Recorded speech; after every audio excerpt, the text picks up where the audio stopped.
How many of you are familiar with death metal? You guys are, oh wow, you guys are already there. Well, death metal was formed in 1983. A band called Death are pretty much recognized as the founders of death metal. Death metal can inspire, scare, empower, and shock listeners because of its non-existent ceiling of creativity. Pretty much anything goes with writing and performance. The only thing is that some listeners do expect some extreme form of musical articulation. And basically I'm here today to show you 3 types of death metal vocals, a death metal vocalist and 2 bands. I'm going to perform a exhale low growl, an exhale high scream, and then an inhale high scream. But I want to show you this real quick. This is a video about, it's a laryngoscope, however you say it. They put a tube down someone's throat while they're screaming. And here's a bad scream. And you can see how the palate here, right here. Okay, you see the palate, how it's flexing like that? That is bad. Okay. Now, here's a good scream. You can see how the palate does not move back. It stays where it's supposed to be. And that is good. That means you're not doing serious damage to larynx and vocal cords. Anyways, we'll move on. But I'm going to stand up on my trusty little light box that me and my friend built. We use this for all of our live shows with my microphone. But it's got a strobe light on it that's still working, kind of. But this is a low growl, okay? And the way that this is achieved is you use your diaphragm heavily to force air through, and you clench your throat really tight. And the way that it comes out is it's like a...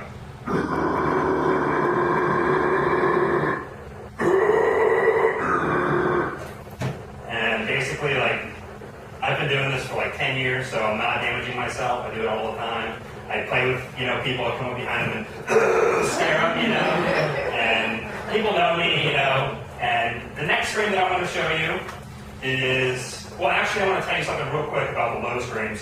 Mouth formation is key. If you have your mouth like an O shape versus an Ah shape, even if you don't even say ooh or ah, you'll get that sound like a ooh versus like a oh. So, like, you can get many different sounds just from mouth control. Tongue placement too. That's something that I shouldn't really tell you guys because it's part of my secrets.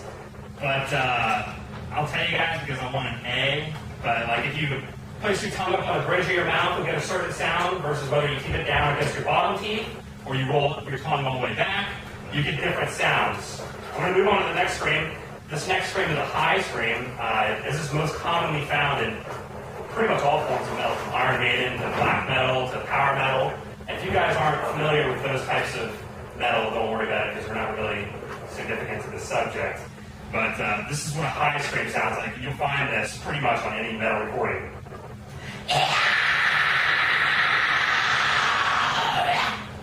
Sounds like, you can tell that it's a lot higher pitch and it's a lot louder in volume. As far as mouth and tongue placement, it's the same for that.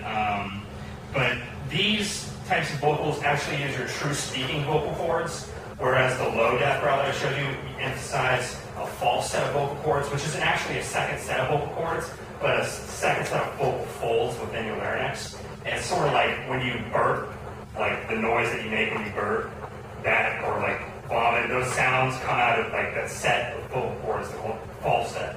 But like I said, the high screams are your true set of vocal cords, so you gotta be really careful when doing them so that you don't mess up your true voice. Lastly, I'm gonna show you an inhale scream. And I'll warn you, this scream is it's loud, and it's really, really scary, and it's really, really dangerous. And if you're not doing it right, you can seriously mess yourself up. So, this is what it sounds like.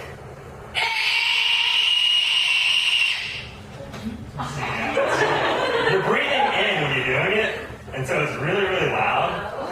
But, yeah, you can scare the piss out of people. Hiding in someone's closet. But, that utilizes a lot of nasal control.